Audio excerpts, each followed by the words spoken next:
இயேசுவில் எனது அன்பிற்குரியவர்களே, உங்களுக்கு என்னுடைய இதயம் கனிந்த வாழ்த்துக்கள். வணக்கம். அன்பானவர்களே, இன்று ஞாயிற்றுக்கிழமை.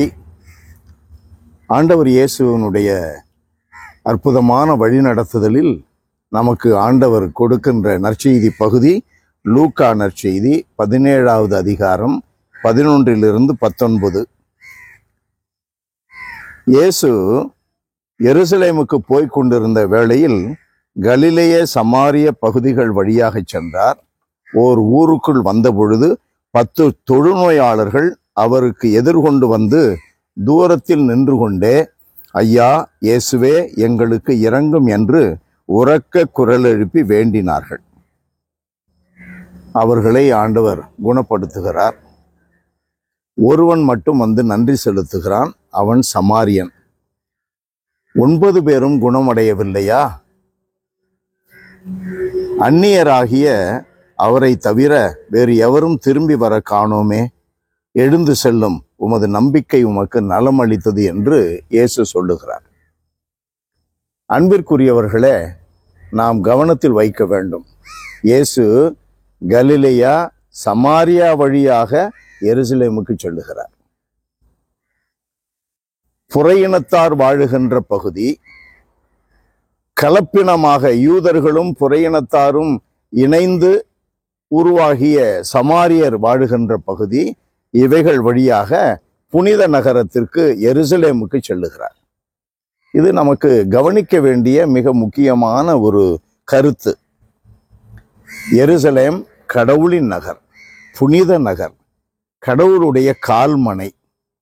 உலக முழுவதற்கும் இஸ்ரேல் மக்களுக்கு, யூத மக்களுக்கு அதுதான் தலைமையிடம்.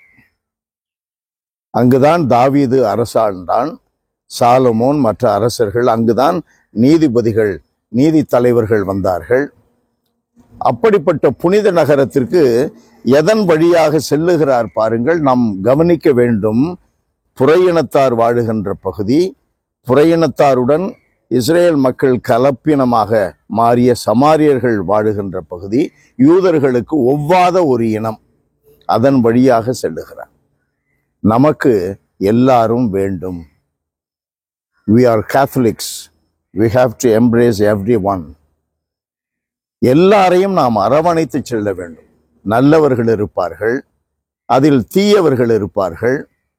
வெளியில் எதையும் சொல்லிக் கொள்ளாமலேயே மனதிலே உண்மை கடவுளுக்கு உகந்தவர்களாக வாழுகின்றவர்கள் இருப்பார்கள். பெயர் பெறாதவர்கள், செல்வாக்கு இல்லாதவர்கள் இருப்பார்கள். எல்லாரும் நமக்கு தேவை. எல்லாருக்கும் நாம் நற்செய்தி அறிவிக்க வேண்டும். இது முதல் பகுதி. அப்படி செல்லும் பொழுது தொழுநோயாளர்கள் வருகிறார்கள். சமாரியரே ஆகாது, புறையினத்தாரே ஆகாது, இஸ்ரேல் மக்களோடு ஒன்றிணைந்து வாழ வேண்டும். இப்ப தொழுநோயாளர்கள், தீட்டு ஒவ்வாத மக்கள், ஆண்டவர் இயேசு அவர்களுக்கு பரிவு காட்டுகிறார், கருணை காட்டுகிறார், அவர்களை குணப்படுத்துகிறார். நாம் யார்?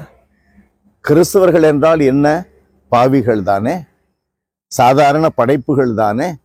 கடவுளால் உயர்ந்த நிலைக்கு திருமுழுக்கு வழியாக அழைக்கப்பட்டு இருந்தாலும் நாம் பாவிகளாக இருக்கிறோமே. ஆனால் கடவுள் நம்மை நேசிக்கிறார் இல்லையா? 3வது பகுதி, நம்மையும் அவர் மன்னிக்கிறார், நம்மை குணப்படுத்துகிறார்.